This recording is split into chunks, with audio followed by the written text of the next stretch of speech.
Come on, what a tune that is. The Riddle. Sir Nik Kershaw, the title track and lead single from The Riddle, Nick's second album released in 1984, following on quickly from his debut, Human Racing. That reached number 3 in December 1984. And you know what? Nick joins me now. Hello, Nick. Hello, mate. How are you? I'm good, thanks. I've gone a bit Alan Partridge, I know, but forgive me for that. I'm on the radio. So did you have 2 albums out in the same year? In 9 months, yeah. It was bonkers. That is. Did you have all the tunes ready? Or do you know what I mean? Had you written all the songs, or did you go back in the studio and write and whatever for the second record? No, I mean, the first album, I had a bunch of songs, I had demos and stuff that I got together to get a record contract. But the second one, I had one song left over from the first album. But I had to write 9 songs in 2 weeks. Wow, that's bonkers, man. That's absolutely crazy. Okay, then, listen, if we're going back to the 80s, and obviously that's what I'm here to do for Gary's show and all the rest of it, when I go back to certain, moments or whatever, when I heard a track on the radio and it made me go, oh, you know what I mean? Like a real tingle and what is this and what's that and all the rest of it. If I'm asking you for 3 tonight, what are you going to start us off with? Oh, right, okay. So I've been here before, really, so I don't want to repeat myself. I find myself looking through now, that's what I call... the 80s. How about the King of Rock and Roll, Prefab Sprout? Oh. That was a tune, wasn't it? Yeah, I mean, I love Prefab Sprout as well, and I think, to be honest, very much like yourself in the sense of, like, please forgive me, I'm flattering you on the radio, but we know each other, Nick, You are a great songwriter, and people know that about you, and that's one of the first things people say about you, to be honest, is that you're not just one of those people who just knocks out the 3 chords and says, oh, there it is. You're quite intricate with your songwriting, I think, and there's some clever stuff always going on with your tunes and your productions and your everything. And I sort of throw prefab into that as well. Great songs, beautiful melodies, but also a little bit of technical wizardry going on in the production. There and is. in the, so... Yeah, and all the records just sounded great as well. Although I have to say, I'm not entirely sure what this song's about. And Wendy Smith's on my Facebook's, one of my Facebook friends. I'll have to ask her what all this is about. Please do that. Is it about Elvis? I don't know. Who knows? But I mean, I think that's also one of the things I love about songwriters when they lyrically put something out there and person A can think it's one thing, person B can think it's something else, and then person Z at the end of it all is still going, what is this about? You know what I mean? And that's one of the things I love about it. It doesn't have to be as simple as like, there it is, this is a love story and that's what it is. And it's kind of like, that's one of the things, some of the great songwriters over the years have done. So put a bunch of words together that people remember. And, that's hot dog, jumping frog, Albuquerque. Have you ever been to Albuquerque, by the way? I don't think I have. I have. And believe it or not, I saw some frogs in a window. I did. I actually saw some ceramic frogs in a window, and we did a little video of it because I just thought, this is ridiculous. But anyway, there you go. All right, listen, let's have your first choice on then. This is Prefab Sprout, and this is King of Rock and Roll.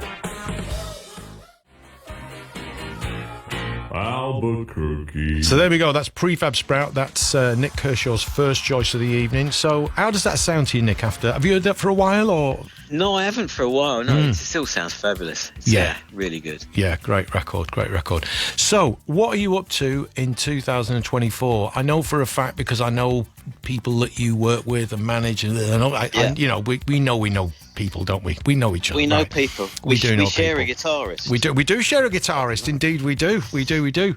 Lovely fellow, Adam, as he is. Yeah. So, I know you're going to Australia, aren't you? And New Zealand, possibly? I can't remember. Yeah, we got in March. I'm going to New Zealand with Go West and Human League, and Australia with Go West. Yeah. Oh, amazing. Fantastic. When was the last time you were down there then? I think the last time would have been about 2015, I think, so it's been a while. Yeah. Do you like it down? I mean, listen, of course you're going to say, I love it down there. You're about to go. Of course I do. Yeah. I wish I could have a bit more time there. I mean, it's good. You know what it's like, especially touring Australia. Full on, isn't it? It's gig flight.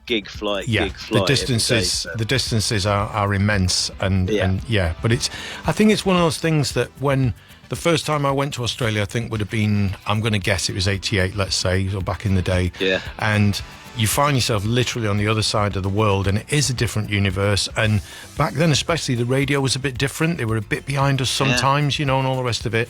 And it's very British on the one end, and yet it's completely different, and that's one of the joys, I think, of doing what we do and still get to do, the travel side of it, you're right, it's really tough, and it's physically difficult because the distances there are, but it's also a lot of fun, so I envy you. Amazing. It Great. is. No, it's well worth it, and it's the very few places in the world that you just want to keep going back to, and every time I go there, I just, just to walk to the harbour, sit there for, it's just a fantastic place. Yeah, incredible. Sydney we're talking about, obviously. Yeah, of course, yeah, no, amazing.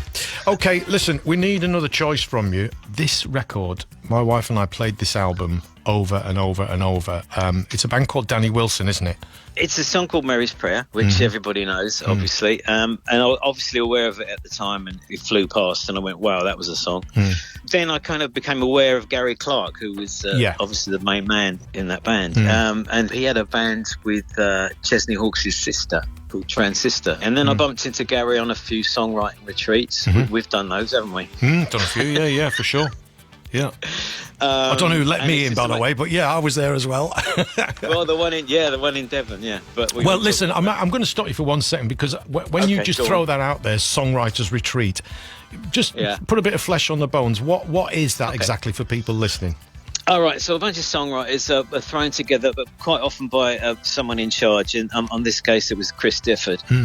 He does his retreats, and he gets loads of writers together. And every morning you come down for breakfast, and there's a list on the wall, and so and so's writing with them, and you're writing with two other people, and you're in the drawing room with the lead piping. Or whatever. With Mr. Plum, with Mr. Plum. And that's what you do, and you spend all day together, and you write a song. You might write 2 songs or whatever, and in the evening you have dinner, and after dinner you play the songs that you've been doing. Is there any wine involved at any of these events? There might be a bit of wine flowing. You would know. But anyway, Gary Clark's been on these songwriting things, and everybody wants to write with Gary every day, and I've never got to do it. And every night everybody sings their songs, and Gary gets up and he'll perform the song that he's written with his 2 strangers that day, and it's always amazing. Right, I'm just such a fan of his. Another weird thing about this song is that someone tweeted me a while ago with a sort of lounge jazz version of Mary's Prayer with me guesting on it. I'd completely forgotten about it. Oh, my word. By a band called Thursday Ensemble. So check that one out. Wow. Okay, I will. I'm straight on the old interweb straight after this. That's amazing. Marvellous. Let's have it then. This is Danny Wilson and Mary's Prayer. Everything is wonderful. So there we have it. The wonderful, the fantastic Danny Wilson and Mary's Prayer. So 1984 obviously was a massive year for yourself. Of course it was. 2 albums. Who does 2 albums in a year? But anyway, we talked about that. 1984, the tour. Tell me about that.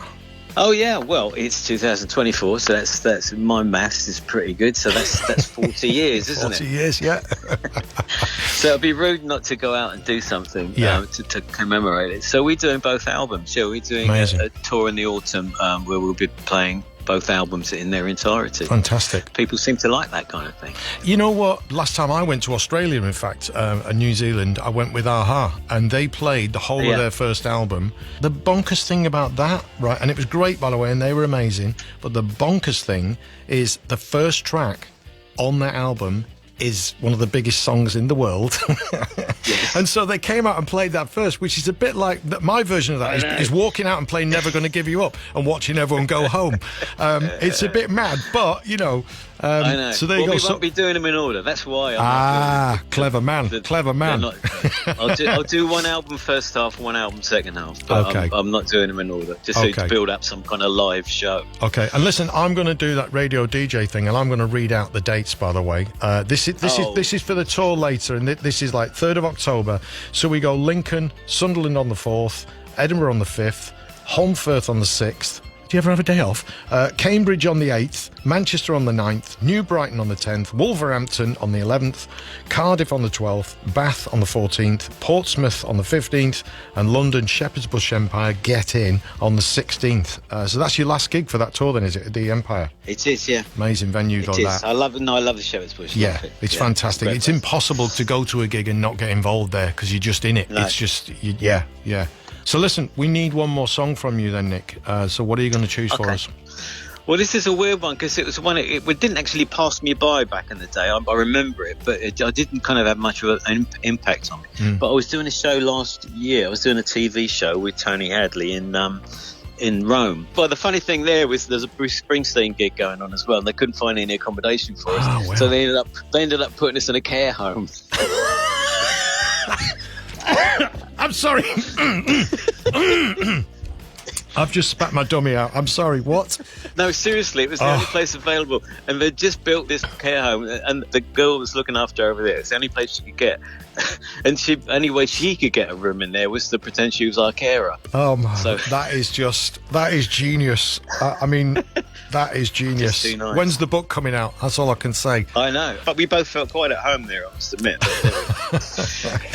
Anyway, on this show, this band played this song, and I'm going, I know that. That song is amazing. Why didn't I pay more attention to that song when it happened?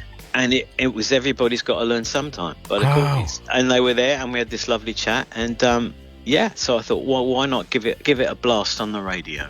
Okay, well, here we go then. Let's play it. It's the Corgis, and Everybody's Got to Learn Sometime. And I'm going to think about you in a care home in Rome with a nice glass of Chianti, I hope. Oh, yeah. Well, listen, that is an amazing choice. Let's get that on in a second. But I just want to say a huge thanks, Nick. It's so lovely to talk to you. I haven't seen you for ages, but we must rectify that. I would love to have a glass of wine with you one evening and have a chat. And I know we've just had a chat, but I mean a longer one. And all the best for the tour, or the tours, because obviously you're going down there and then you're going to be back up here. Hopefully our Always paths a will pleasure. cross. Yeah, same to you. Lots of love, Nick. And Thanks, Rick. yeah, pleasure. We'll play your last tune. Here we go. It is the Corgis and Everybody's got to learn. The Corgis and Everybody's Got to Learn Sometime. Alan Partridge, get out of the room.